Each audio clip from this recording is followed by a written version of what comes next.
But first, to the major dispute today about whether the budget contributes to inflation.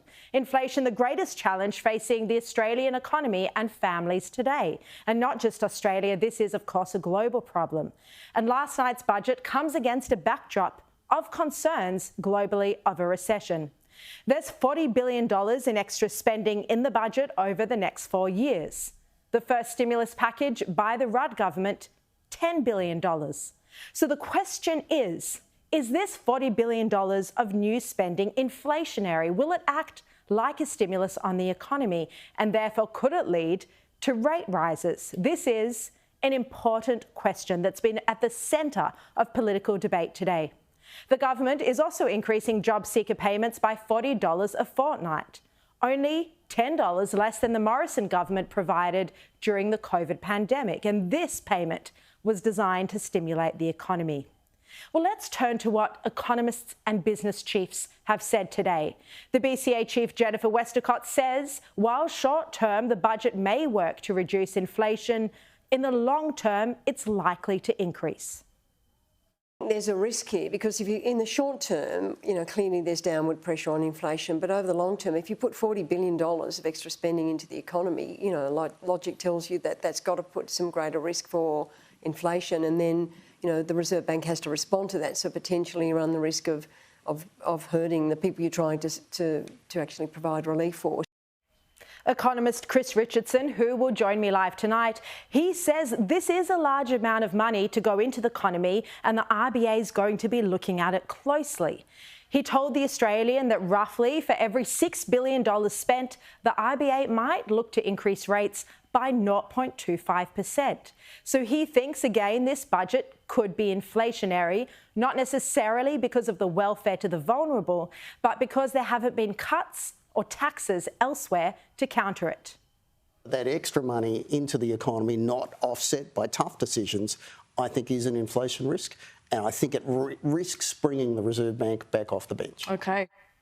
And BetaShares chief economist David Bassanese said the surplus is a classic smoke and mirrors exercise. He says it was accidental, caused by the late discovery of more revenue than the government expected. And he says the government didn't get a chance to spend it in the remaining weeks of the financial year. In a statement, he said, contrary to all this talk of a surplus, of a surprise budget surplus for 2022 to 23, the second Labor budget under Treasurer Jim Chalmers is unambiguously expansionary, with a boost to GDP growth equivalent to around 1.5% over the next 2 years.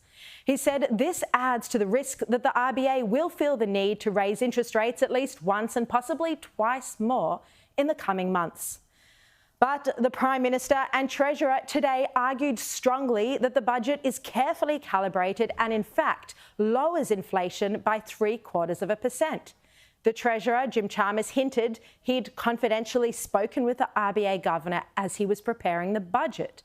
He also said concern about inflation hung over every decision he took. I can say that obviously in the context of these rate rises and this inflation challenge in our economy, I'm not going to do anything to make that worse. The test of the budget is, does it make a positive difference to our economy? The answer to that is yes. Business columnist Robert Gottliebsen, and he's covered 49 budgets. He says he thinks there will be rate rises as a result of this budget.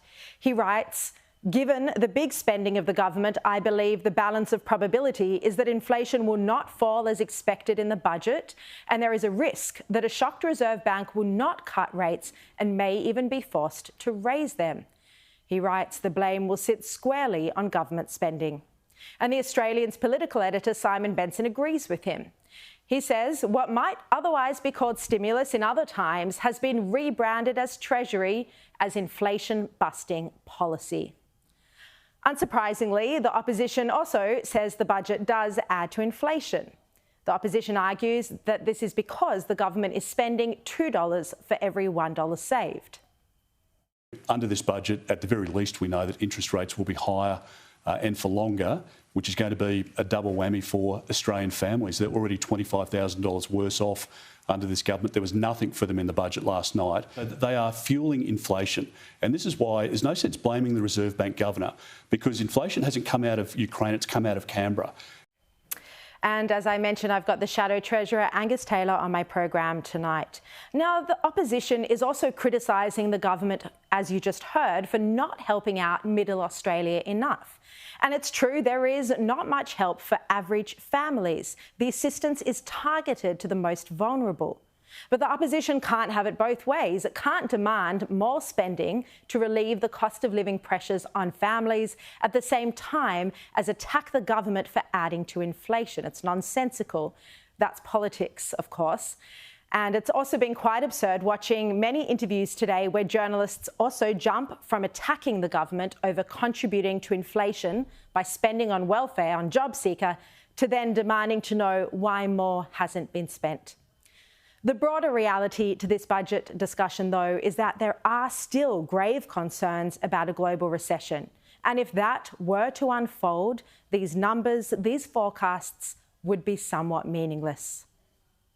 It's a budget that will put pressure on inflation, and as a result, will put pressure on interest rates staying higher for longer, and that's not what we want to see. You cannot have this much additional spending in the way that the government has directed and not have it add to inflation. This is a responsible budget which will make a positive difference to our economy that looks after families that are under pressure.